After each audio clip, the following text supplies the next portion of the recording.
Hey everybody, and welcome back to the Adjectiveless Comic Book Show, or whatever the fuck we're calling this.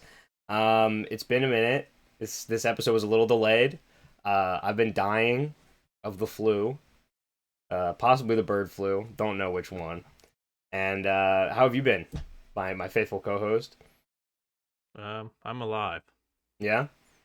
It's about where we are right now. All right. But That's good enough. That's good enough for me. But in positive news, I wanted to start the show off with this because we were talking about it yesterday. I'm kind of glad we waited because they just announced that they're doing new Marvel DC crossovers, the first time since like the 90s. No, since the 90s that they've ever done that. And I thought that was kind of a like really out of the blue announcement.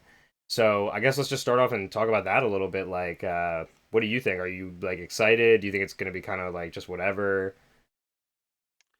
I don't know if I'm as excited for like if it's gonna be big shit. Like just like I'm scared that if it's gonna be like a 50 page issue or like maybe if they release it as a graphic novel, Because they depending on said how it let's is. let's say first they said that the only announced release yet is they're gonna do a one shot from each company. So it's gonna be like DC Yeah, Marvel by DC and Marvel DC by Marvel, and they're gonna be like yeah. single Which issues. to me, my only problem with that is I'm worried that they're gonna try and cram too much into one issue and it's gonna be Yeah, like all over the place. I've heard a lot of theories about what they Uh, might do. I think they might do like a vignette type thing where it's like a couple of short stories, which is not really what I want. Like I want yeah, more I of don't like want an that event. either. I think what I want like is them to do like a multi-issue run. If Yeah, they're gonna do an event, like I guess if they're doing the smaller thing, the vignette thing I think would be less bad I think the hope is that because I don't think you can do like even if you did 100 page, I don't think it's gonna be that good I think the hope unless you're is like that if it sells well, that they'll do more. But then we're yeah, relying on the companies to decide they want to keep working together, you know. yeah. So I But think it's kind of a tough. I I, don't know. It's gonna be a tough thing to like see actually come to fruition I'm in a similar more boat. than I don't know. I gotta wait until we get more information about it. Like it's just on such a surface level thing right now. Like I'm like tacitly excited, I guess. But I guess for the show, like what would be your like dream if you had to take a character from each company? Like what is the crossover that you want to see the most? um. I'm just gonna go with stuff that's like less, um, just less out there. Yeah, I guess like something we reasonable, have something that might we ha- actually happen. well no, I was gonna go something that probably won't happen. Oh, okay, okay. Because we've gotten pretty much everything that's likely to happen already.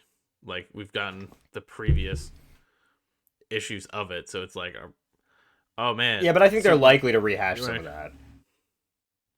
Yeah, and I'm saying like if overall like I'm just like I would prefer to see new stuff, different stuff, cooler stuff. Yeah. Like I would like to see, I would love to see like a street like defenders in You mean Gotham like the kind of Netflix situation. Defenders, not like the Yeah, it's real Netflix defenders. Defenders. Yeah, sorry. But like this, like just street level heroes Yeah. in something like Gotham, like seeing Daredevil and I mean, I think even Daredevil Spider Man. Batman, we kind of just need to see like a really good Daredevil Batman anyway. Yeah, yeah, Moon Knight Batman, Moon Knight Batman, yeah. I mean, Moon Knight's been pretty like a big lot at of that Marvel stuff. lately. Yeah, just a lot of that like street level stuff. I think would just really be cool because I think like even like New York City it's nothing as bad as fucking Gotham, like on Right. like what the day to day basis shit is. Yeah. Like there's still nice parts of New York in fucking Marvel comics. I feel like there's no nice part Well, of also Gotham. Daredevil patrols like a 4 block radius of New York because Hell's Kitchen is like Yeah, tiny. So like it's like the most crime-ridden part of New York in the universe. yeah, and it's just like I don't know. It's just you don't see like a big city thing. So I think it'd be cool to see like these guys trying to struggle with like even like you. Let's say it's like Batman disappears or something, and they get there and they're fucking struggling just to deal with all his fucking Villains. um yeah all his villains overall, and just seeing them try and like struggle with that and have him come back and kind of like show him how it's done and then throw him into New York where there's like a lot more like crazy villains. Like I don't think he would be able to handle like Scorpion, Vulture, um, Electro, like a bunch of these Yeah. characters, Mister Negative, like Venom, all these characters. I like I don't know. I'm just naming because like Kingpin really. I mean, a lot of the Like- street level villains are just Spider-Man villains. So like, Yeah. Spider-Man Yeah, birthed so it's a kinda lot tough. of the villains that these characters fight. So Yeah. So it's kind of hard to say because like Kingpin. I think it not would be really a huge great missed villain. opportunity for them if they didn't do like a Superman Fantastic Four, since those are like their two like big launching titles like in other media this year. I think that would be like a huge waste Yeah. if they didn't do that. But for I my would rather see Fantastic Four Green Lanterns though. yeah, but I mean it would make more. It would monetarily. I think they would probably go for Superman. Fantastic Four. I heard on another show someone said that they really need to do Harley Quinn Deadpool because neither of them were like popular or like maybe even existed when they did the original crossovers, and they're like the big fourth wall breaking like goofy characters. So like, and Yeah. I wouldn't mind to see that. I think that would be like a I don't fun know if thing. I'd rate it. I mean, I don't know if I'd read, but like I wouldn't mind to see it. Like it would make sense for Yeah. them to do it. But I think for my own 2 cents, like my dream thing I want them to do would be to do Spider-Man 2099, Batman Beyond, like just a one shot. I would take just like one issue. Yeah, that'd be cool. But that's like if they kept doing it, I feel like that's not something they would do off the rip. Yeah. Uh, Yeah, that's what I was trying to think of. Just like characters I'd love to see just like paired up together. and I'd like to see anything with like Spider-Man crossing over with basically any DC character, but I think Nightwing would be really cool, or Batman. Yeah, I was thinking Solomon Grundy and Scream. Solomon Grundy and Scream. Oh God, I do think this new kind of like push for crossovers though.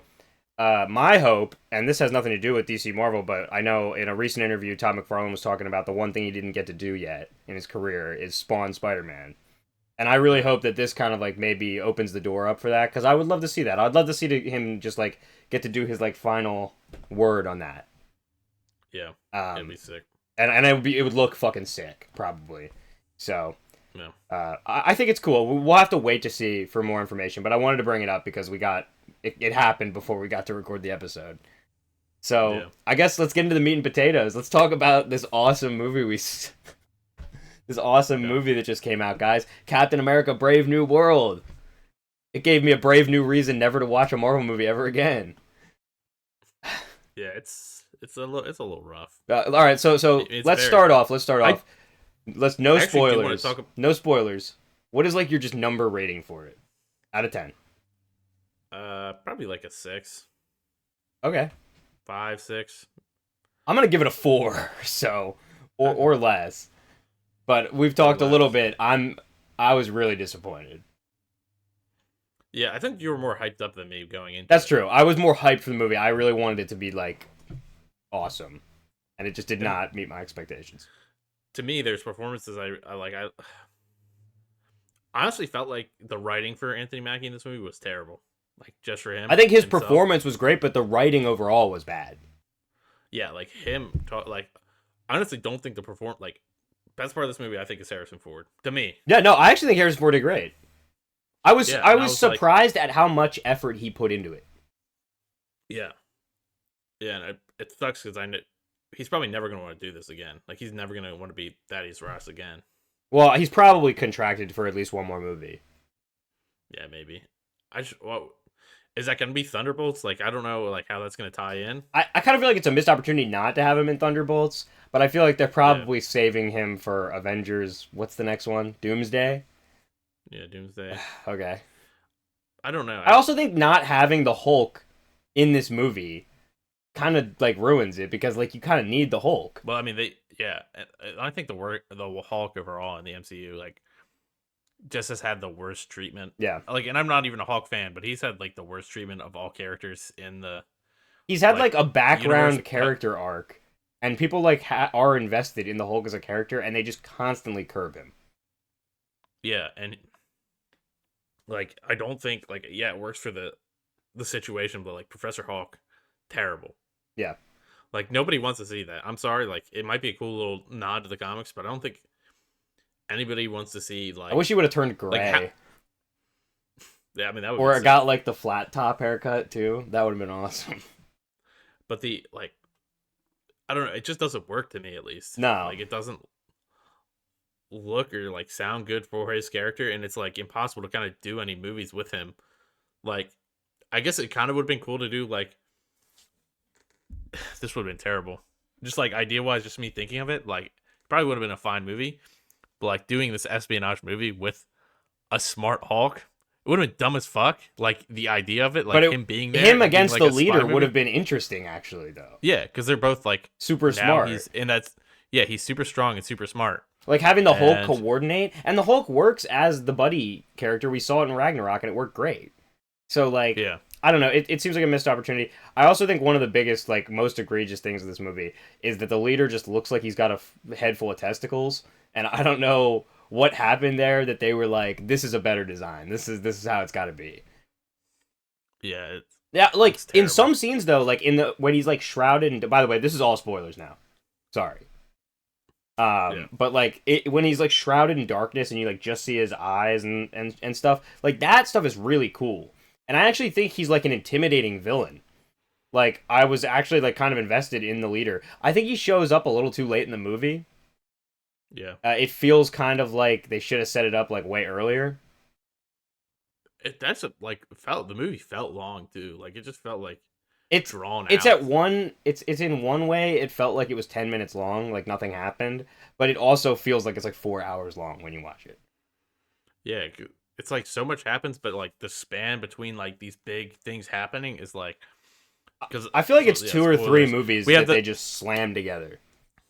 yeah, and that's my big problem with it because it feels like a Hulk movie and a Cap spy espionage movie, or honestly feels like a Cap TV show. Yeah. Like Sidewinder versus the Cap. It feels like should have been a season TV 2 show. of Falcon and Winter Soldier and a Hulk Yeah. movie.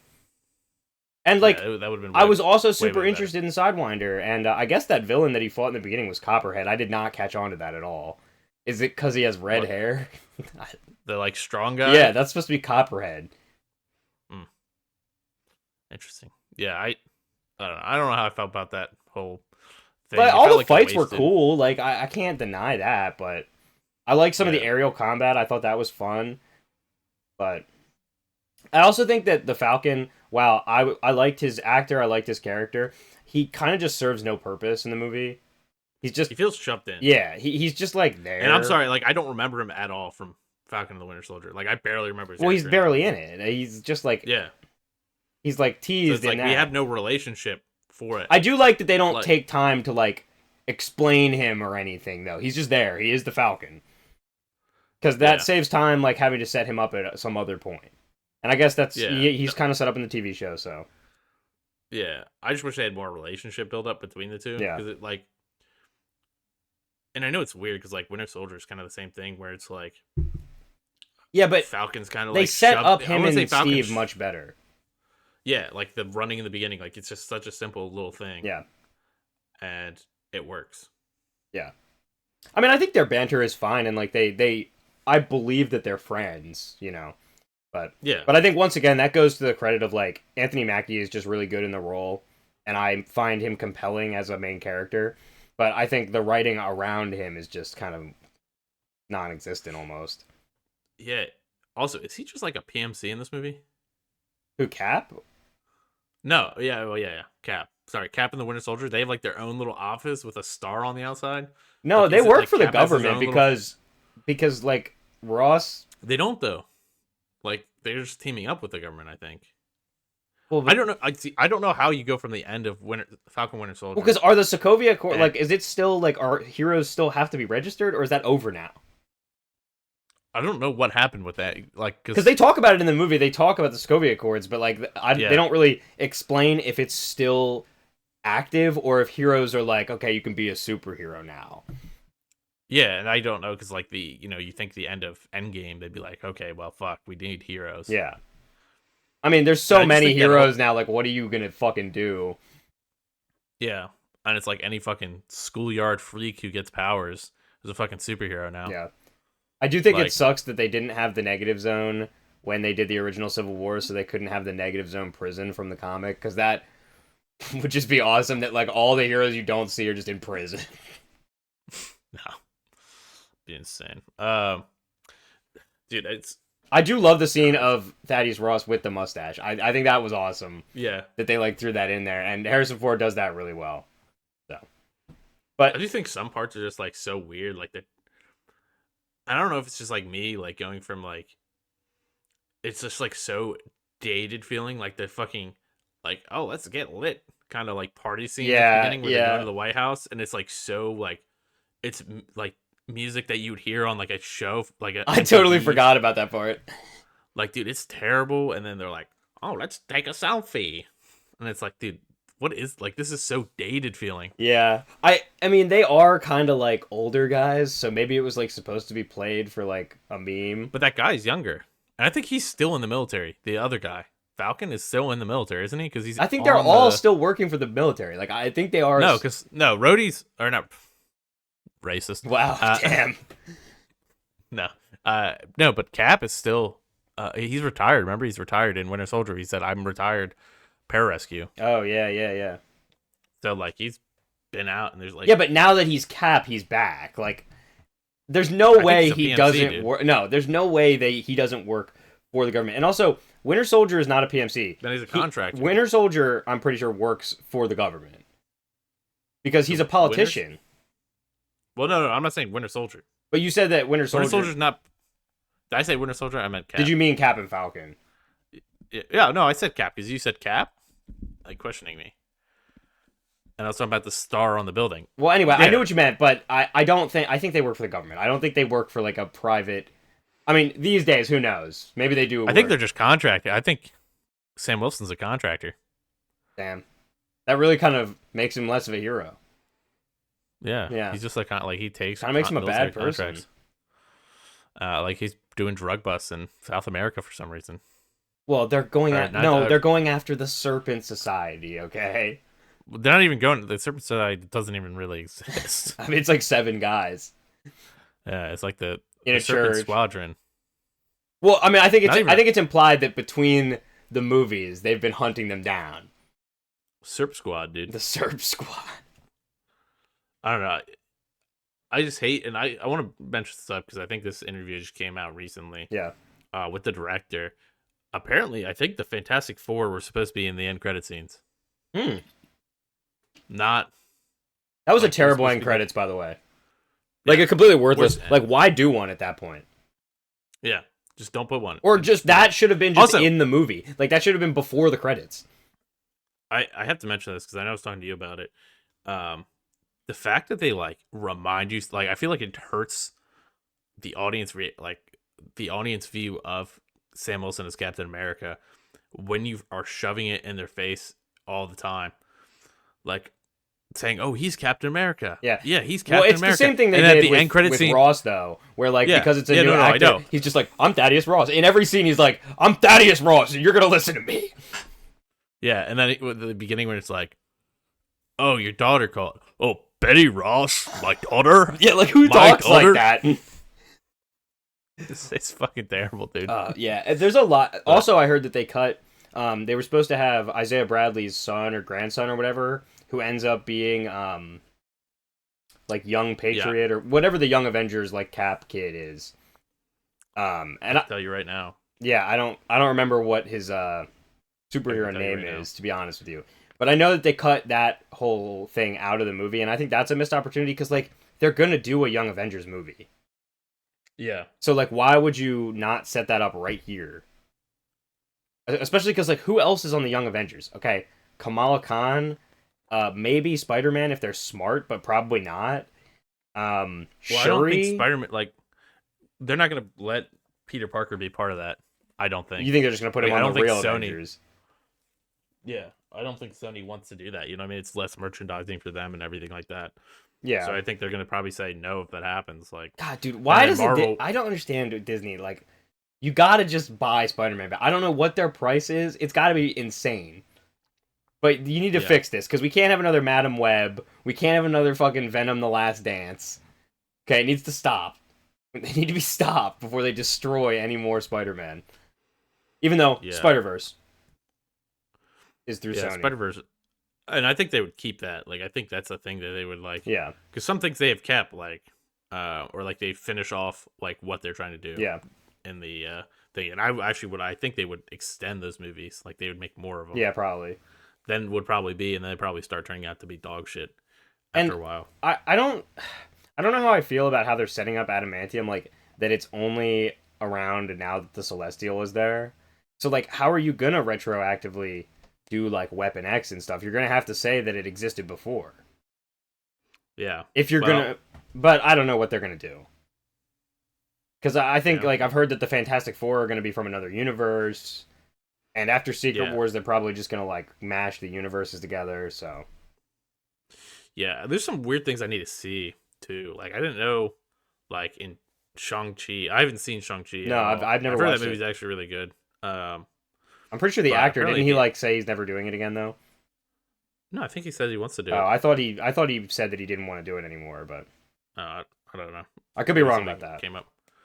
But yeah, that like ending of Shang-Chi, like the 10 rings, I guess, like send out a signal to the multiverse or some shit. Like that's the end credit scene in that movie. So it's like I just feel like this whole multiverse saga has been just so disjointed. Like there's no like set like where are we going with this?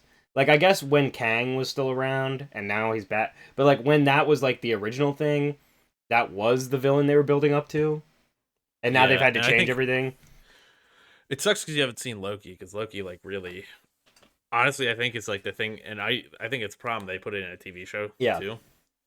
But I think it's bad, but it's not, because it's like really good stuff, but just not. Like, I don't think you could have made that, let's make this a 2-hour movie or whatever. I don't think you could have done that with Loki. Yeah, I definitely need to watch it. I'm putting it on my list, but Daredevil's coming out, and that's the next TV show I'm going to watch, so. Yeah. And I still think, like, to me, I think Loki's by far the best. Like, Loki and Andor are, like, for the stuff that Disney owns, that is, like, side companies, just those are the two shows that I think are, like, the best. Yeah. And there's, like, nothing else that even comes close. Like, I don't mind WandaVision. And... you know, certain stuff, like even like some of their, just Disney Plus overall, like some of their stuff, like Werewolf by Night seemed interesting. I didn't even know they made a Werewolf by Night. Is that a show? It's like a, I'm trying to remember if it's a show or just like a little special they did for Halloween. Is Moon Knight in it? Man-Thing's in that. Man-Thing's in it. Oh. Speaking of that, that's something I forgot about. But yeah, they just like do like set up interesting stuff, and then it's like, how the fuck do you weave this together? Because you literally have nothing. I guess Marvel's weaved a couple of those characters together. Yeah, I don't know. I just after this movie, because I was really disappointed in it. I think after this, like it's gonna take a lot to get me excited for a new Marvel movie. Yeah, and I don't know. Like obviously, I'm gonna see Doomsday whenever it comes out. I'm gonna see Fantastic Four. Fantastic Four, I am excited for. But the more I hear about Fantastic Four, the less excited for it I am. Yeah, I just don't. I don't know. I think Pedro Pascal's a bad casting for Mr. Fantastic, but I will hold my judgment until I see the movie. And I just feel like doing Franklin Richards in the first movie, which is what it sounds like is going to be happening, kind of like, I don't know. I feel like you're blowing your load too early. Yeah, and also dumb character, ultra. He's just ultra overpowered. But I think the real issue for me is that like I want you to establish the Fantastic Four to people before you add more members and stuff. Like, you need to give us a reason to care, and I think that's the biggest problem that Marvel's having in this like modern era is like you need to give people a reason to care. Like we were talking about this yesterday, but we'll talk about it here a little bit. Like the Infinity Saga worked because they took 10 years to make you care about the main characters. And maybe they just don't have the time to take 10 years anymore, but 4 years? Like... I do hate to say it, too. I really think that COVID has destroyed so much media. Yeah. Like, what became afterwards, like... They could have had this plan all nice, but we had COVID and then a writer's strike back to back. Yeah. That fucked up everything. Yeah. And then Disney lost their main actor that was going to set up the next series. And like you can't like blame something like Ant-Man and the Wasp 2 or 3 or what the fuck it's called. I've never seen the third one, but I've heard it's really bad. Yeah, no, I haven't seen it either. But I'm just saying like that stuff doesn't help when you're like just having mediocre writers like coming into a movie and trying to set that shit up. Yeah. Like it doesn't work. You're allowing like terrible character designs to go through too, like MODOK. Fucking awful. Yeah. Yeah, like, that MODOK, like, I don't know who was like, that's it. That's the one. Yeah, you're obviously like shipping products out too early. trying to get Well, I think their CGI has really gone downhill too. Yeah, because like I think it's like if you look at older Marvel movies and then you look at this past Brave New World, like I'm sorry, it just doesn't look that good. Yeah, There's just something wrong. There's something off about a lot of it. And I think it's some more and more CGI. Like I do think some stuff in that movie is cool. Like I honestly think like the World War III part is like cool. Like there's shit going on and like yeah, people have like their reservations about Thaddeus Ross. Yeah. Like now I don't think like in that universe Thaddeus Ross would have been elected at all. No, probably not. At that point, I think maybe pre Infinity War. It would have made more sense if he was elected like during Civil War. Yeah, or like post Civil War, pre Infinity War, where it's not like superheroes saved everything and like having that huge stance. And I don't I honestly don't think in like the modern society like electing, like honestly I think my whole thing is they should have done Norman Osborn. Like they should have written him right, but they just haven't set up Norman Osborn. And I think that's what I'm saying. I think they're gonna set up Norman Osborn in the new Spider-Man movies whenever they start finally making them. And they're probably going to make him the president too, but it's going to be too little too late. Like that storyline is going to be kind of worthless at that point. Yeah, and I feel like Thunderbolts also gets hurt by like whatever team, like this pish-posh team they're throwing together. Yeah. Like, I'm sorry. Every character is just Black Widow. Bucky. Yeah, I like Bucky. Bucky's cool. Red Guardian is like so boring annoying. And like I don't care about like I'm Russian. Yeah, the drunk Russian stereotype for like the millionth time. I mean, like, the only thing interesting about that movie is the Sentry to me. Yeah. And even then, that's probably going to suck too. Yeah, it's just weird. And like, also, they're probably going to kill the Sentry in that movie. Yeah, that'd be terrible. Which sucks because I want him to be on the Avengers. Yeah, it's such a weird thing too. Like, how do you? I'm wondering like how they set up like these characters like Sentry, just one movie. You know what I mean? Like even like Adam Warlock, who's like a huge character. Whether like I don't like his portrayal in the movies. No, I don't think he's like the absolute peak of humanity kind of thing. But like he was set up at least better. Yeah, like he had a whole movie where they said, "Oh, we're doing this." Well, the Guardian stuff is always just so like, it's just separated enough that it's like its own thing. And it works because like that's like its own little thing. It's all, and that's kind of James Gunn too. So like we kind of have James Gunn to thank for like, you know, actual competent writing. Yeah, and I think cosmic stuff's also easier to write too. Well, and I think because less of the people care about it. Like, you know, I think the Earthbound like stuff is way more like written by committee. And just like too many cooks in the kitchen. You can tell with a lot of the modern Marvel stuff, especially the TV shows, it's just too many cooks in the kitchen. Like, nobody has, like, a solid vision. It's just like, yeah, we should do this, or we should, like, throw this in here, or, like, people will freak out about this.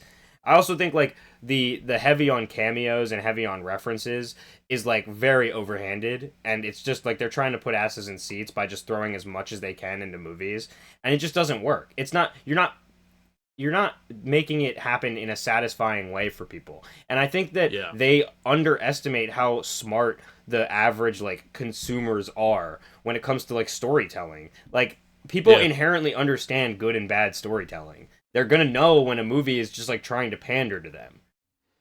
And I think we might have different opinions on this. I honestly think that I prefer the way they do fucking like how they do Bucky in this movie. Like I prefer that just like little thing where he's showing up for his friend because he knows his fucking friend. Like that works. That works. He doesn't need to be a part of everything. He just shows up so you know he exists. That's what they used to do with Fury. He would just show up and be like, "Hey, I'm here." Like, that's all I need. And I don't even know what's happening with him anymore. And that like, also after that show I never watched. It also makes the big Avengers crossover movies feel less important when there's so many like smaller crossovers in everything else. Like the reason that those original big crossover movies were a big deal is because there were so many movies where it was just one hero that we were following. So when they all got together on screen, it was like a big deal. And I think they've kind of lost the art a little bit. Yeah, Thunderbolts is, I think, honestly, a thing that we should have gotten. Like, yes, we got the Black Widow movie that introduced to those characters, and we had the other thing.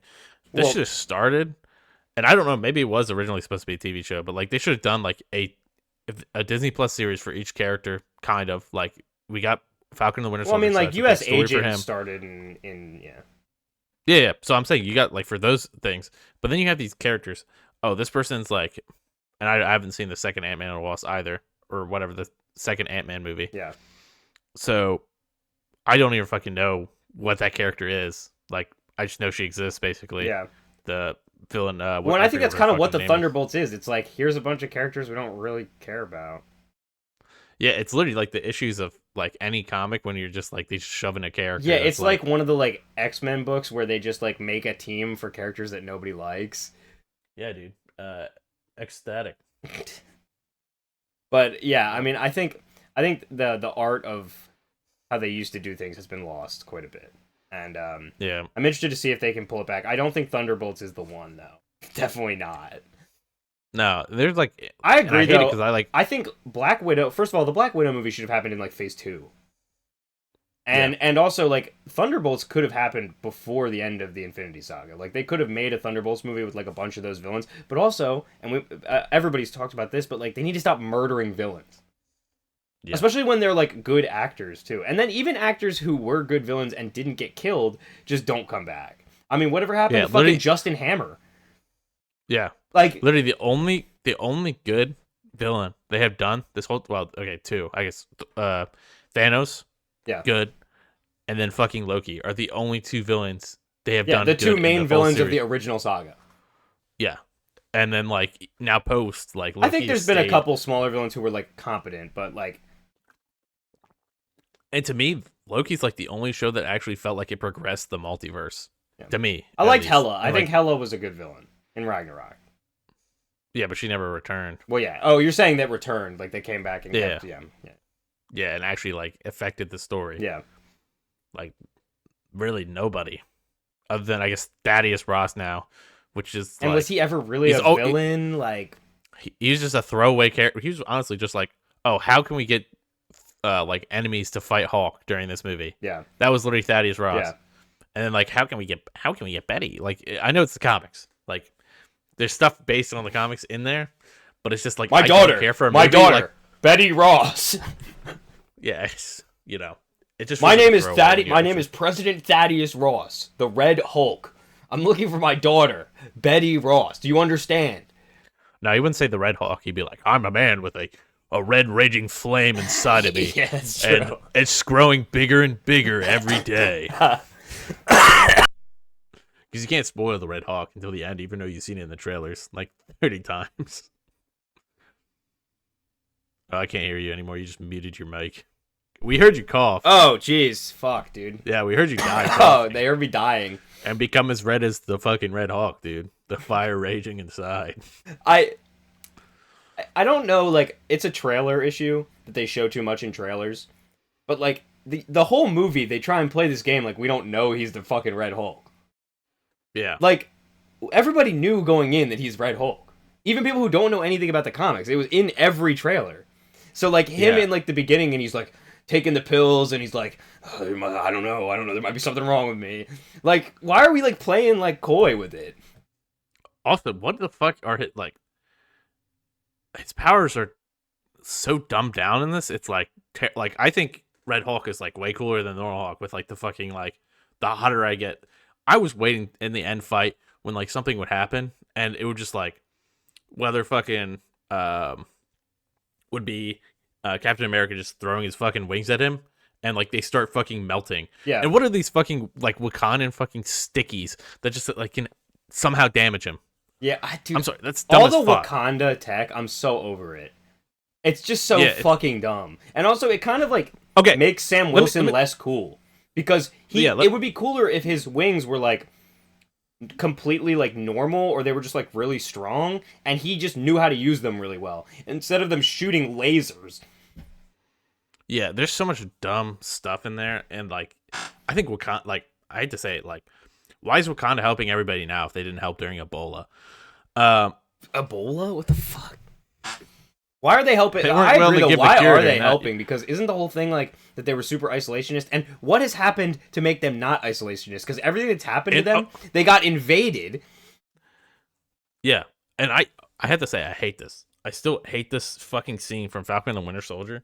That is, like, the dumbest scene ever when, like, the fucking, I don't even remember what they're called. Dale. Yeah, the Dora Milaje. Dora Milaje, yeah. Yeah. When she like shows up and a U.S. agent, well, Captain America at the time, Yes. the like U.S. agent Captain America, Racist Captain America. Yeah, he's like, oh, like you don't have jurisdiction here, and she's like, oh, we have jurisdiction wherever we go, and it's like, no, that's not how that fucking works. Like it's different. Like you just murdering, like if you're like threatening somebody on, They must like, come from the Russian school of politics, dude. You don't have jurisdiction here. It's fucking Germany. Yeah. Like it's different. Like if you're trying to like save somebody, like Spider-Man in Far From Home, it works because it's like, okay, he's only trying to save people, isn't trying to fucking murder somebody. Yeah. You know what I mean? Like you coming in there gonna like defensive, like you're gonna fucking attack this guy. You know, they were having who's a full ass fight, and that guy he was at the time, no, still is, but like in that moment was like a sanctioned military, like by the U.S. military. Like, yeah, you're having an international incident right now. Yeah, it's like, what the fuck are you doing? I don't know. It's but also, dumb. is that whole like, is just the small Wakanda connection from the TV show? That's so they give Falcon like Wakandan like special like laser wings. I don't remember that from Falcon Winter Soldier. No, I don't. I think, and I heard somebody else say this, so I'm not the first person to say this, but I think it would have been better if they were going to do the Wakandan wings, that like for a certain period in the movie, he doesn't have the wings, and then like they send him new wings, like at the end. Yeah. Instead of him just like having them off the rip. That would have been way cooler. I don't think, and I hate to say, like, you had to cut one thing. You had to cut Sidewinder, or you had to cut Hulk. Yeah. Like, that's the big thing. Yeah. It really just comes down to this, or the leader and Hulk had to be cut out, or Sidewinder had to be cut out. Because I don't think, like, I think that part at the end just doesn't work at all when it's just, oh, this is the first time they ever fought. Yeah.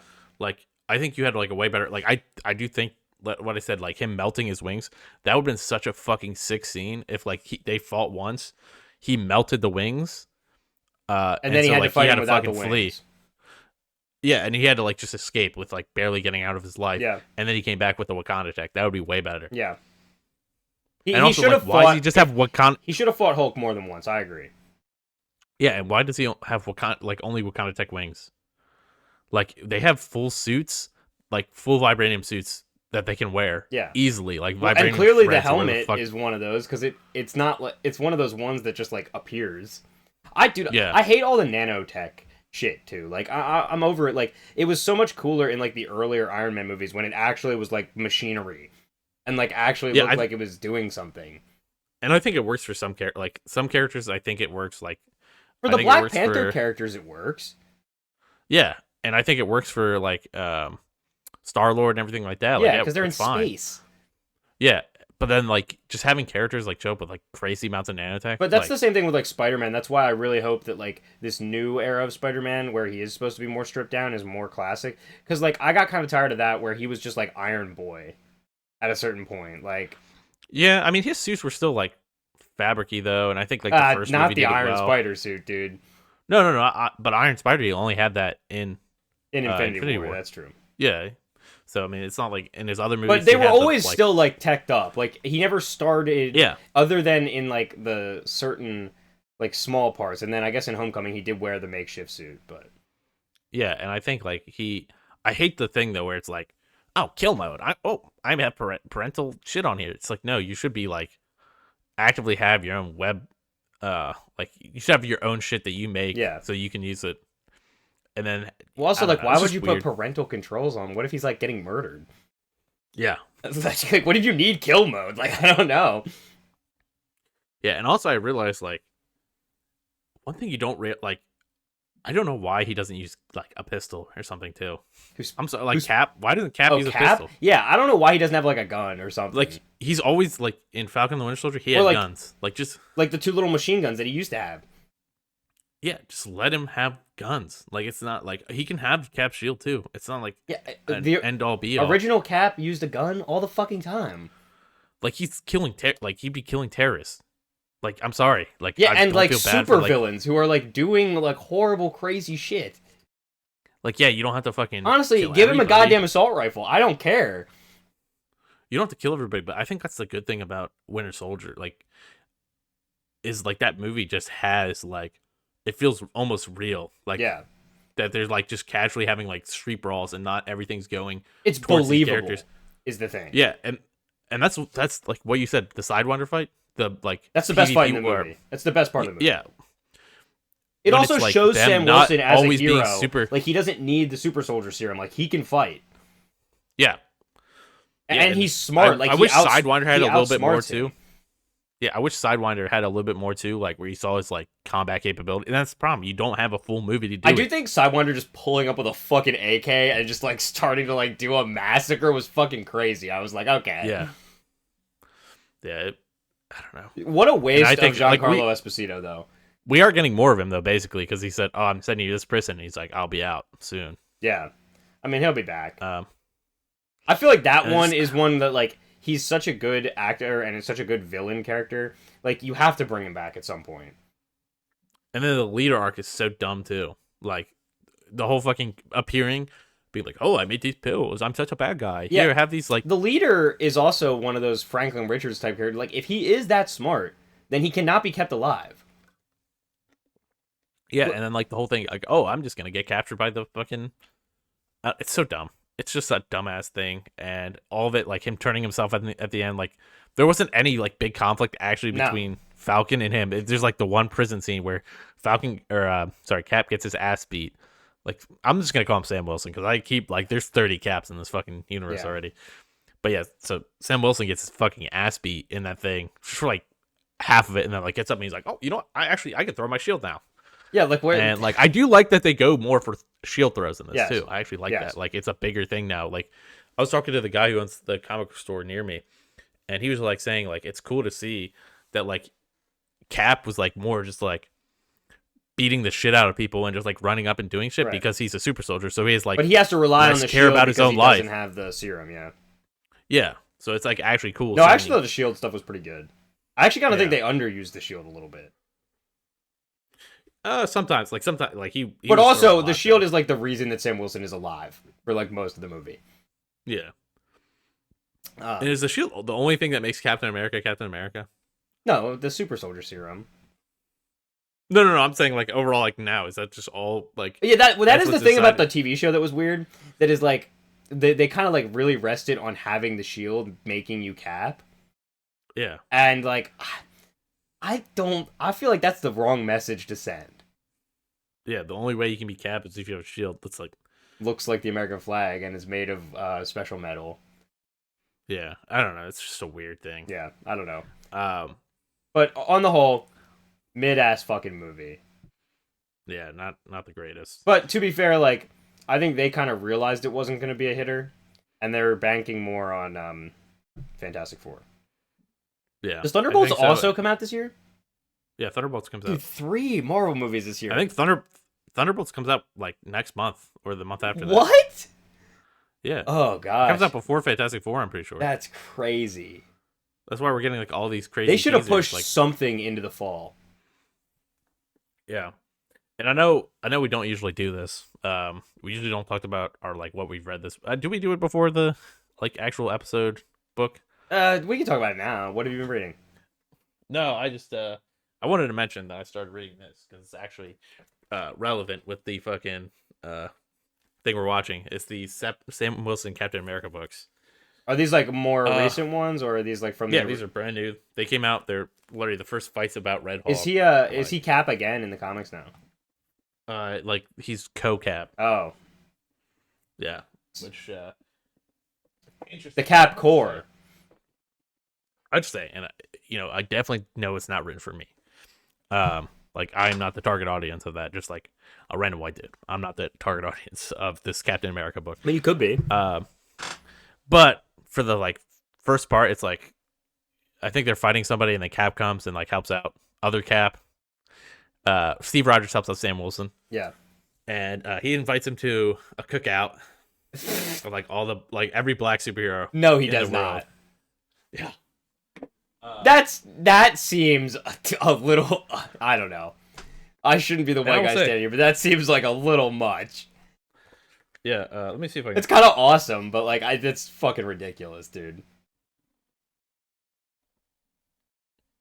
First of all, Literally. no way all these people are fucking hanging out with each other. Yeah, it's all for.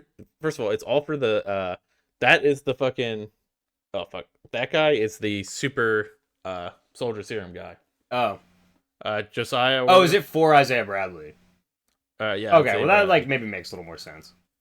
So yeah, everybody's there. Every hero. But you're saying Cap got invited to the cookout, like Steve Rogers just he's chill like that. So, but I'm thinking. I don't know. Would he want Steve Rogers there? But wasn't he a Nazi like 10 years ago? Less than that. When the Marvel universe, the way time flows in the Marvel Comics universe, he was a Hydra agent like 2 weeks ago. Yes, so he's just coming up like being a Nazi. They used the Cosmic Cube, and he's back to being normal now. Yeah, but I feel like some. But also, would Isaiah Bradley want him there? Because isn't he kind of like the guy who stole his thunder? Is he I thought Cap was before Isaiah. I don't know. I don't know in the comics. In the movies, they're saying that Isaiah Bradley was before. I think the idea is that Isaiah Bradley was experimented on beforehand. Yeah. So. Yeah, which also makes like it's kind of crazy because it just makes fucking Tony's dad just a racist. Yeah, I mean he probably was. Like, you don't think Howard Stark? I'm not saying he wasn't for sure, but like it doesn't help your like character like having that as a big character is supposed to be like big to the universe and it's like, oh yeah, it's a Nazi. Why do you think Tony Stark hates the Mandarin so much, dude? How old is Tony in this universe? In the comics universe? No, in the movie. In the movie universe? Well, I mean, he's dead, but he was probably like 50, right? I mean, like, yeah, he couldn't be. So, he couldn't have been. He was born in the 70s, and his dad was like. Yeah, he would have had to be in his 50s by the end. His dad was like 30s, so his dad was born in 1910, and then that kid was born when his dad was probably 60 then. Yeah, it doesn't. If you think about it too much, I don't think it lines up very good. So it's a little. Do you want to transition into our book of the month?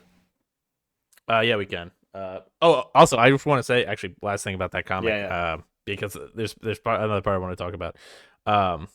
Just like the storyline of that comic is like some weird, like I guess the like black farmers in the U.S. have like gotten all their land stripped from them, so they're like this dude builds. I can't remember what the company is. Microsoft. I don't know.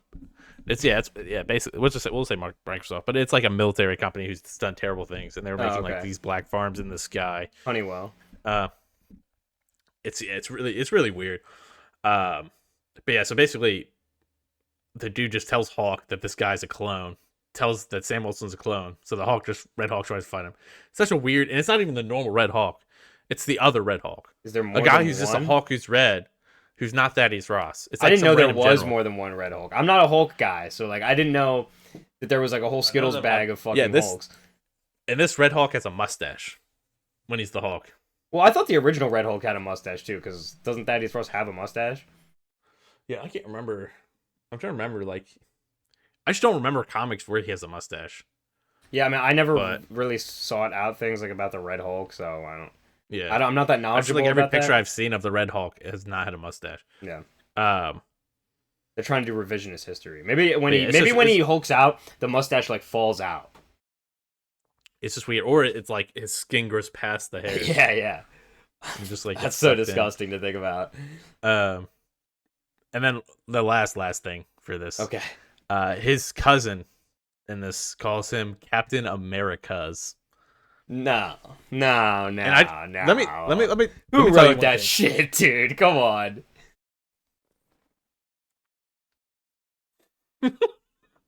Greg Pak wrote it. Oh my god. That is fucking gross. That's just so cringe. Like, you can't write that and be like, yeah, that's it. But like, how's a white guy like just that shit? Marvel editorial, come on. Yeah. You got to think somebody was like, okay, Greg, you can't come on. Don't make us publish this. And he's like, oh, okay, you're a fucking racist now? He's like, Captain America is super cool with these. What did the fucking GameSpot guy say? Oh, the exaggerated swagger of a black teenager. Yep. There you go. But yeah, let's dive into our book of the month then. Yeah, speaking of Spider-Man, the book of the month was Spider-Man by Todd McFarlane. Basically, just his run on the kind of adjectiveless Spider-Man show, which is semi kind of what I named the show after. And yeah, I guess you were the one who really wanted to do this book, and I'm glad we did because I ended up kind of falling in love with it because I'd never read this run. Yeah, I mean, I was a big fan of it, and I think you more suggested the episode, but I read it and I really liked it, and I know we've been talking about it for a long time. Yeah. But yeah, and I'm a huge fan of Todd's art, like, and obviously he's a revolutionary, when it comes to like comic book art, and I'm glad that I finally read this, and I think from things I've heard people say about it, and Todd gets a lot of shit for his writing. I think it's really people kind of overreact to how maybe poor his writing is. I think it's just that he tries to be very like grandiose in the way that he writes. And I think people just kind of see it as like kind of blowing smoke up his own ass a little bit. But like I think it works, and I also love his characterization of Spider-Man. I like that his Spider-Man is like kind of he's a goofball, but he's like competent. Like you can tell he's been doing it for a long time. And he like is confident in being Spider-Man, and he doesn't fuck around either. Yeah, I also think like I hate to say it, but I think this is better written than some like early Spawn stuff that Todd wrote. Yeah, too. Yeah. Like I don't think this. Well, he had Marvel editorial down his fucking throat too. So yeah, like I don't know. Maybe it's just because I haven't read Spawn in a long time. So yeah, we'll have to do that for the show here upcoming. That might be judging my opinions that I read like the Origins collection Spawn, so it's like a little different. Yeah, so let's give a little synopsis. So this is kind of blocked into a couple different story arcs. We've got the first story, which is Torment, which kind of sees Spider-Man just being like pursued. Wait, is Torment the first one? Yes, Torment. Where he fights the lizard. Yep. And Spider-Man's just kind of being pursued by the lizard. And it's very like, it's almost like horror movie, like structure wise, where the lizard is kind of just like this force of nature, and I kind of like that reading. It's definitely, you said this I think previously to me, I don't know if it was on a show or not, that it is like the most savage version of the lizard that you've seen, and I would have to agree. Yeah, like I really appreciate that the lizard is just a monster in this, and they don't try and do like, oh, the lizard is actually like such a complicated like misunderstood guy. No, he's an evil monster who's trying to kill Spider-Man. Yeah, my whole problem with this though, I don't like my problem with Torment, I like it, I do like it. I know you said it's long, and I guess I kind of agree with that because I don't like the addition of the Kraven stuff as much. Well, I just like I don't think that works. I feel like all the witch stuff just doesn't work. Yeah, like I don't. Art wise, it makes it a cool set piece. Like there's cool set pieces in the book, but it's just I don't think it works. The ending is like such a cop out. That is what I think falls apart with Torment for me. Is that so? Basically, as the story unravels, we find out that there's like this witch who's like, I think I don't know if it's ever explained, but she has some relation to Kraven. And this is post Kraven's death. And so she wants to get back at Spider-Man, so she's like conjured like a zombified almost version of the lizard who's like wreaking all this havoc to torture Spider-Man, to torment him. And then the end of the story is just frustrating to me because basically she like disappears into like a plume of smoke. Or like, and like the building's on fire, and she just kind of like disappears. And Todd writes like this epilogue, like narrator part, where he's just like, some things just happen. Basically, is like the ending of it, and that really did kind of kill it for me because like up until that point, I was like this is really interesting, but there's just no satisfying conclusion. And I get that that's the message he was trying to send, but I feel like it's kind of a cop out, especially for your like debut story on something. Yeah, and I think maybe if his writing or like his part went on longer, it would have been better, but just not. Didn't end up that way, so it kind of sucked. No, but so that's Torment, and then we move on to what is the Hobgoblin story called? It's called Masks. Yeah. So we get a little two-parter about the Hobgoblin. I would like to say, by the way, the way he draws the Hobgoblin is so awesome and disgusting. Like, Yeah. I love his... You can definitely see... I wanted to say this about a lot of it. You can see where his, like, influence on Spawn came from in this book. Yeah. Like, Definitely. he's definitely drawing a bunch of very... what would become, like, Spawn-esque characters and ideas. Like, he really got... You could tell he really got a lot of creative freedom in the design aspect of this. Yeah, I want to like mention because like some of these like that Ghost Rider's also sick, but like scenes like that where you're seeing like the long cloak, very ominous too. Yeah. It's just fucking awesome. I actually kind of forgot Ghost art- Rider was in it for a second. But yeah, the art is awesome, and Ghost Rider's kind of like a bad guy in this. Well, I like that he plays it where like Spider-Man just doesn't agree with Ghost Rider's methods. And so Spider-Man is kind of at odds not just with the villain, but with a fellow hero. So it's not like a traditional crossover. Because it's not like they like fight and then realize they need to work together. No, it's like Spider-Man's like, no, you're an asshole. Like, get the fuck out of here. And every time Spider-Man's like trying to fight the Hobgoblin, Ghost Rider shows up and just starts like going after him. And Spider-Man's like, God, just leave! Yeah. The Hobgoblin is so creepy and disgusting and menacing with like the little boy in that story. Yeah. Like, I was really like, this... It actually might be... No. I think the next story, Perceptions is definitely the best. But, like, it definitely gripped me when I was reading it. Like, oh, this actually has, like, some stakes. Like, this is fucked up. Yeah, I think, honestly, for being, like... Because it's not a long story, it's only a 2-issue thing. But it really sticks out for being only 2 issues. It's, like... Honestly, 2-issue-wise, it's probably one of the most, like, things that I just can think of. I'm like, damn, that's like a cool ass little issue, a little combo, and single it feels a lot longer too. too, and I think that speaks to how good it is. That like I felt like it was like more of a substantial story than that, but it really is just encapsulated in 2 issues. Yeah, and the art is just I'll keep saying this, and maybe I just won't say it any more times. The art in this is Todd is at the top of his game. Like this is some of the best Marvel Comics art I've ever seen. It's probably the best drawings of Spider-Man, Ghost Rider, Wolverine, Hobgoblin, like any of those characters who appear in these. It's some of the best. It's probably the Wendigo. Yeah. The Wendigo is kind of boring in here.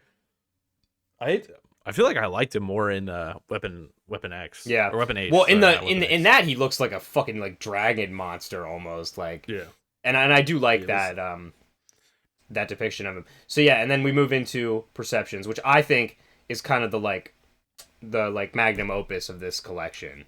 Yeah, one thing I like instantly noticed when I read this or read this first time is how natural like it was for them to like get that situation together. Because even like working on like writing stuff myself, it's kind of hard to sometimes put 2 characters or put characters where you want them.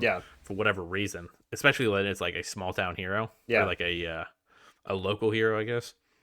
So it's cool seeing like, oh hey, like Daily Bugle's sending you out here to, or no, I guess he's not working for the Daily Bugle at this point. I think. No, he is. It is Bugle. Right? It is the Bugle that sends him out there, which I think is a great like device to get Peter like involved. I also like. I didn't in the narration in the beginning. I thought it was going to be Peter.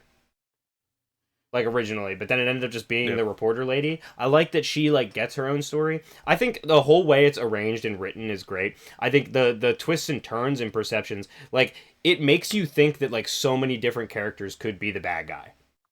Because like you think maybe that other tracker guy could be the bad guy, and Logan even kind of like fakes you out with that. Yeah. And I like that Wolverine just kind of like shows up like halfway through.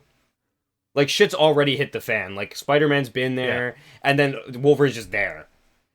And it works. And his motivations, like, are kind of mysterious in the beginning. Like, he initially seems to be there just because of the animals, but then we realize that he is really invested in what's going on.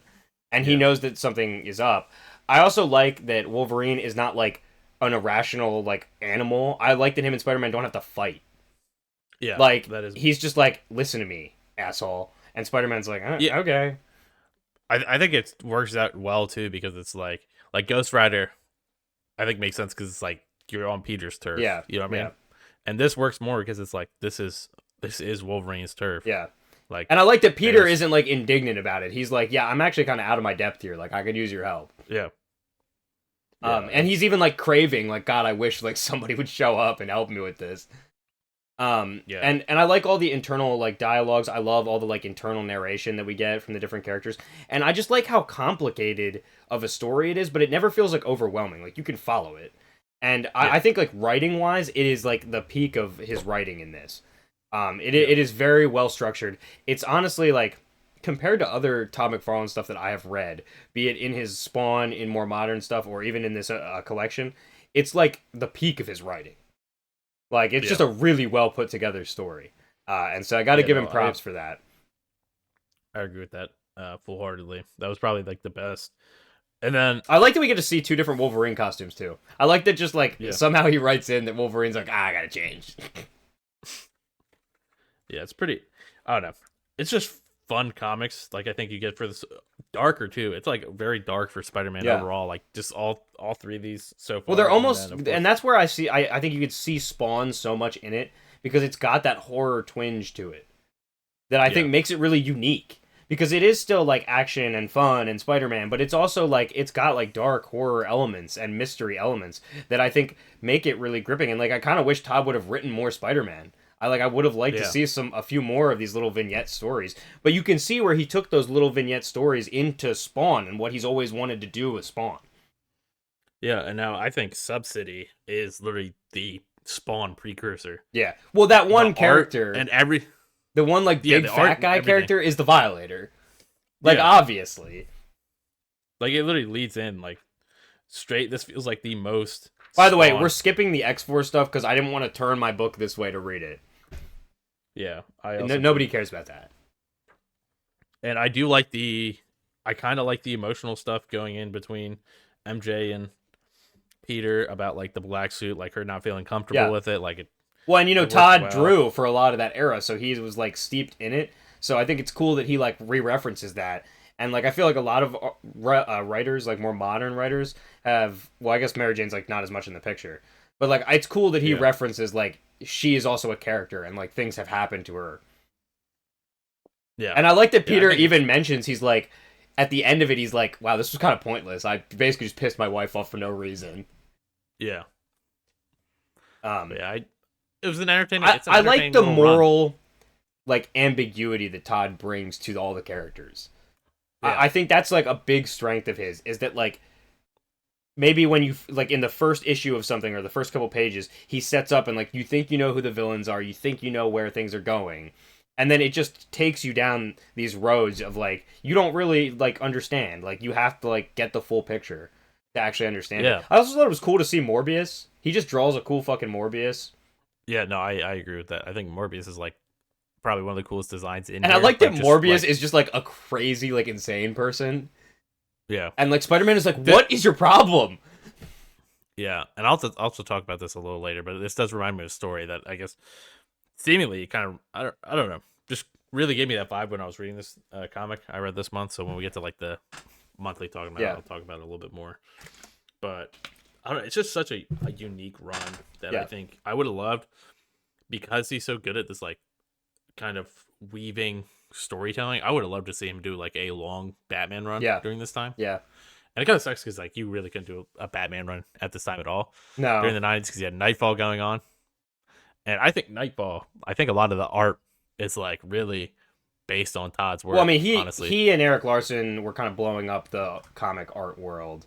Like Eric Larson, Todd McFarlane, Jim Lee, like that art, it was like super inspiring, I think, to everybody at the time. But I think his writing is a little bit like kind of underrated for maybe how much it influenced people. Oh yeah. And I think he doesn't get as much credit sometimes as he deserves. Now I will say, like some of the Spawn stuff I've read, maybe it's not as good. But but Spawn is such a weird thing because it has so many writers too. Yeah, and it's really just it's kind of a hard thing to say. Hey, it's all Todd, especially the early stuff. And you got to think like he's not just doing Spawn at that time. He's also building a company with people and like trying to like do something completely new. So, but I really do think it's kind of a shame he didn't get maybe some more time on the book. Because I think he probably could have told some like really interesting stuff. And that's why when I was saying earlier, I really hope he gets to do that Spawn Spider-Man crossover one day. Because I'd like to see kind of just like the final note on his Spider-Man with Spawn. Like, I think that'd be cool. Yeah.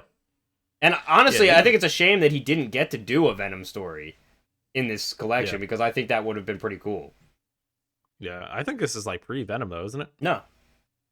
Are you sure? Because he still has the black suit at this point. So he makes a black suit. It's not the symbiote. No. This is way after. He makes a black suit that's not a symbiote, so that he can just wear it. Yeah. And it's stealthy. Because like during Kraven's Last Hunt, he wears a black suit, but it's not the symbiote. Okay. I thought this. Well, I guess yeah. Which again is like, Peter, why would you do that? Because you know that Mary Jane doesn't want you to wear it. Yeah. Yeah. But it's for stealth. It's for stealth, okay? If he goes into the sub city with his red costume on, they can see him instantly because that makes unless he's hiding against that makes sense. It's it is what it is. Yeah. Are you ready to jump in what we've read? Yeah, let's do what we've been reading and talk about that a little bit, and we'll wrap things up. So we'll just go back and forth, or how do you I haven't read too much. So speaking of like Spawn universe stuff, I have the first Angela trade paperback from back in the 90s, and I've always read like the first issue and then never finished it. I finally read all the way through it. It's interesting. It's cool. Basically, the whole story is just that like she gets framed for a crime by the other angels, and she has to like team up with Spawn to like clear her name. And it's written by that guy who's now in a lot of trouble. Who invented her. But I think it is just a shame that Angela eventually like got taken away from the Spawn universe because she works so well in it. Yeah. And give me a second, I have to die for a second. No, you're good. I guess I'll talk about I started reading Bug Wars, I guess, by Jason Aaron. It was a little bit interesting. It's kind of just like this is the Honey I Shrunk the Kids like thing. I think of more of what is his name, dude? Arthur. Reminds me of Arthur. Arthur and the Invisibles. I don't know. It's just like a weird. Dude, I haven't thought about that in so long. It's just like a small world where basically like it's bugs who go to war. Yeah, bugs who go to war, basically. But then like it's like this family who's moving back into their old house where their dad was like studied insects and stuff like that. But like two brothers basically. One's like a weird fucking bug kid, and the other one's like hates bugs because he found the dad when he died, and the dad got like carved out by bugs. Okay, really weird. That's a cool concept, I guess. But it's really like in its infancy with that, so it's kind of hard to say like, oh, this is gonna be great, this is gonna be bad. It's interesting for a first issue, and it kind of gets you interested to see what happens with like, because there's like two big warring factions at the beginning, so it's kind of interesting to see what's happening or gonna happen. The only other thing I really started reading was that Batman Universe by Bendis, and I've finally gotten like deep enough into it now where I'm like kind of invested and interested. I read like, it's not really like issue based because it was built as like a whole graphic novel. Basically the whole idea, or at least the start of it so far, has been that it starts off with like a Riddler story where he steals like a Fabergé egg, and he like hires a bunch of stuntmen to impersonate himself. It's like this whole thing. I guess the idea is that it's like this globe-trotting Batman story where he's trying to like track down like something about this Fabergé egg, and it was originally owned by Jonah Hex. So he goes to like meet Jonah Hex's like granddaughter in like this random town, and she's basically like, nobody wants you here, leave. And then he like tracks down Riddler again with Green Arrow, and that's kind of as far as I've gotten in. The art is interesting. It's very much like almost like an animated series kind of art. It's Nick Darrington, but it's not bad. It's interesting. It's something different. So I'm interested to like finish that and like kind of see how it wraps up. So maybe I'll update in the next episode. And then I've been reading those Superman John Byrne collections that I was talking about before, but I got the first and second volume, so I'm actually going back to the beginning and starting it from there. And the beginning of the first one kind of is like a retelling of his origin. Or like whatever the retelling of his origin was after Crisis. And it really reminds me of, if you ever watched the Superman animated series, like the 90s one, mm-hmm. It's very much like super similar. So that's probably where they got inspired from. When was that written? I think it's like 87. Okay. I think those start in like 87, yeah. Okay. Yeah, I honestly, like, I've liked his work, and I actually... I definitely recommend those collections if you can pick them up, except the fourth one, which is very elusive. Yeah, honestly, I've like liked his work a lot. So I do kind of want to check out some of those eventually. It's some of the best Superman I've ever read. So because like I said, I like Thing Classic that he wrote was like one thing that really got me in, and apparently the other Thing issue, Project Pegasus, that I have It also has him write. I don't know if he wrote the Thing issues or he wrote the Avengers issues in that, or I think they're all the Marvel 2-in-1s. I think all the Thing stuff is Marvel 2-in-1 stuff, which has one of my favorite superheroes that's just forgotten about. Giant Man. Giant Man. Yeah, Giant Man. Not Giant Man. Who's Giant Man? Well, Giant Man is like the guy he gets big. From wait, who is that? Like, Hank what's Pym. their alias? Oh, Hank Pym. No, I'm talking about Giant Man. I don't. You don't know Giant Man? No, the classic character. We're clearly talking. Is he a giant ant? No, he's just a giant black dude. Is he really just called Giant Man? Yeah, dude. I didn't even know this character existed until I saw this Marvel team up. Oh, well, maybe he like took the mantle of Giant Man or something. But he doesn't like get like really big. He's just buff. I think he's just tall as fuck. Oh, he's huge. Well, but did you know that there's a Marvel character for a while? Hawkeye was going by Goliath, and he was like taking Pym particles to like become big and small and stuff. And then apparently a black guy became Goliath. And did you know for a while they called that character Black Goliath as to set them apart so that they could tell the difference? Oh, yeah. Classic Marvel, dude. But yeah, I'm interested in reading more. Do you think Black Goliath got invited to the Isaiah Bradley cookout? I don't know. I'll have to re-look at the issue, dude. You've been reading anything else? Yeah, I guess my next thing. I mean, I got a couple things, but my next thing, I just want to give a quick review on this. The first arc of Absolute Batman. Yeah. Oh yeah. That just finished up, right? Yeah. So the first arc. Let me just verify the title of it because I don't want to fucking say the wrong thing. It's something about a zoo. But yeah, it's actually pretty interesting. It's like a kind of like a good origin tale so far. Let's see what it's called. Come on, Scott Snyder. Oh, this is just called The Zoo. Sorry. Oh, like the Scorpion song. But yeah, it's an interesting tale. It goes through how his life is different. Basically, it's like a good setup, but I was hoping that it would actually have kind of a conclusion, but it's really just a setup for the next arc of Absolute Batman. Of course, because it's an ongoing. Which isn't bad. I mean, Yeah, it's not bad. It's just like there's no conclusion to the story, so it's kind of hard to be like, oh yeah, I love this. This was great. But yeah, it was okay. Good. I would say. So you've been reading that, and you've been reading Superman as well, right? Yep. So Superman. Have you read Wonder Woman at all? Because I've heard Wonder Woman is really good. I have the second issue. I haven't got the first or the third and the fourth yet, so I have those on like back order from whenever they come in at the comic store. Which I think. Wonder if they're gonna do an Absolute Justice League at all ever. I wonder if they're building up like once they get a couple more characters, if they'll do an Absolute Justice League. I'd be interested in that. Yeah, it'd probably have to be a big threat, or it'd be like taking down the universe. I can't remember who made that. Like, I know the universe is like run by Darkseid or whatever. Okay, yeah, or it was like created by Darkseid or whatever. And then the Absolute Universe is fucking the thing or the leader, right? Or no, it's not the leader. The Absolute Universe is Darkseid. You're talking about the Ultimate Universe is the Maker. Yeah, the Maker. Sorry. But yeah, and then I read some just little things. I'll just fucking shoot through. I read Batman Reptilian, which was pretty good, entertaining. Kind of weird, I will say, because it's like Croc gets pregnant. Okay. Which is weird, just because they like don't know what his species is, I guess.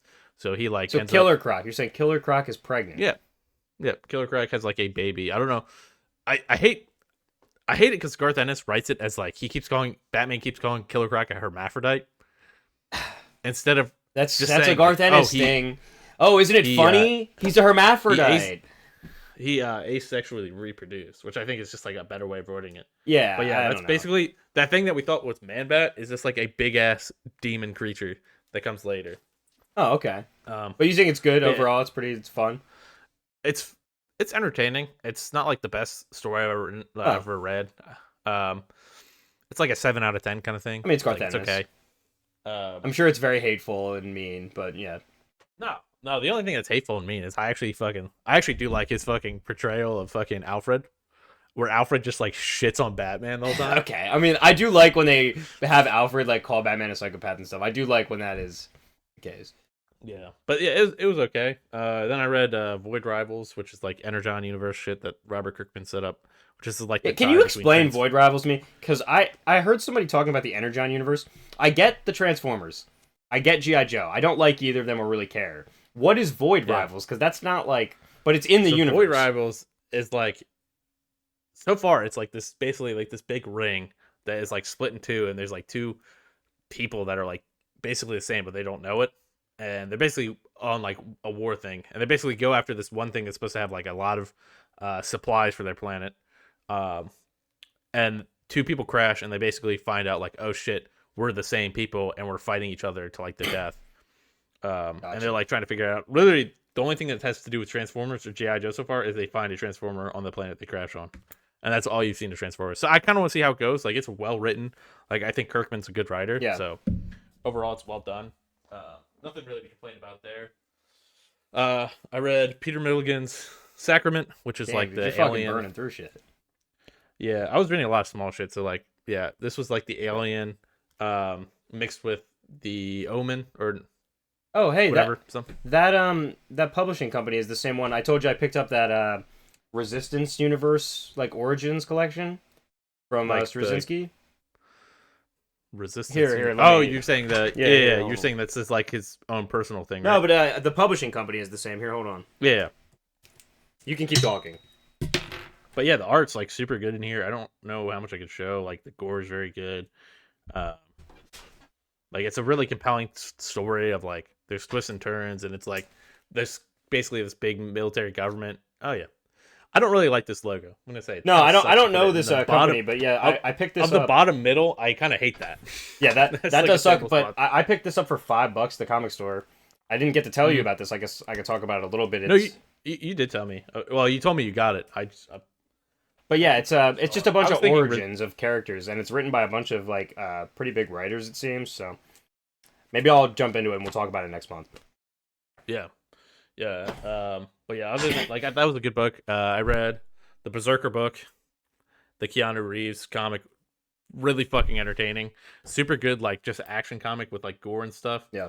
It's basically like this guy who's like lived since like caveman times. Yeah, I don't And get he's the just Keanu immortal. Reeves like obsession, but I have heard it's very good. The book, Yeah, that no, book is pretty good. I'm really enjoying it. The art's really good. There's just like crazy combat. It's kind of got that like old Dark Horse style, like the Dark Horse Star Wars style. Do you know what I mean? Oh yeah, yeah. No, I kind of get you. You might have to blur it. Well, whatever. I opened the wrong page. Yeah, it's all right. If we had to blur it out, we gotta blur it out. It's okay. I mean, it's not that bad. You can't even see anything. But yeah, it's just cool art. Yeah. No, I mean, I've heard that people Um, really like it. It's probably not super up my alley. I wanna I don't. It's not. I wanna catch up it's- with the Ultimate Universe personally. That's like Yeah, my that's- goal. That's fair. But yeah, that's to me. It's pretty entertaining. It's like just a guy who's trying to like figure out how to not be immortal. Like, he just wants to have the opportunity to die, but he's just like going through like he works for the U.S. government now, basically because they say, "Oh, we'll get you that fucking cure to your immortality," and he's just fucking murdering a shit ton of people and going like crazy. And he gets like fucked up too. Like, he's immortal, but he's not like he's He's basically not like Wolverine, indestructible. Like yeah, he can be hurt. so he can get like it's yeah. I'll save this one to last because I actually have like a decent amount of thoughts on it. I know this is gonna be a lot. American Vampire, read that. Scott Snyder, very good. Finished it, I should say, because I think. Jesus Christ. But yeah, definitely a good story if you want to read vampire stuff and you like Scott Snyder, who I didn't realize was actually like so into horror comics. Yeah, that's like where he comes from. Like he does like a lot. I think he one wrote just that came out recently. Vivitch, like the double V witch thing. He wrote the comic for it. Or Yeah, yeah, he wrote that comic. I'm pretty sure. something? Okay, that's interesting. And then the other end of stuff, which was the whole 3 volumes of Marvel Knights Punisher. Yeah, Um, awesome, pretty- Garth Ennis, dude.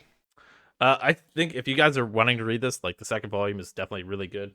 There's like cool stuff in there, and like the team ups are kind of interesting because they're like it's always the Punisher like being a terrible person, and like these people being like, I don't want to team up with you, and then like at the end, they kind of set up like Spider-Man, Wolverine, and Daredevil all team up to like take him down. Like, it's all really well set up in the storyline where it's like you see that he's fucking with Daredevil, he's fucking with Spider-Man, and he's fucking with Wolverine, and it comes to like the whole part where he he like gets there in the end. So it's kind of cool to see. I think it's actually like pretty decently well written. There's parts that I'm like, this is just edgy shit that's dumb, and then there's parts where I'm like, damn, this is a really good story. Like in the one where it's like two cops, like honestly, a really really good story of like corrupt cops, and basically, the one guy's like a terrible person, like terrible human being, and this other guy's just like a fucking cop who's just like messed up and is in like gambling debt,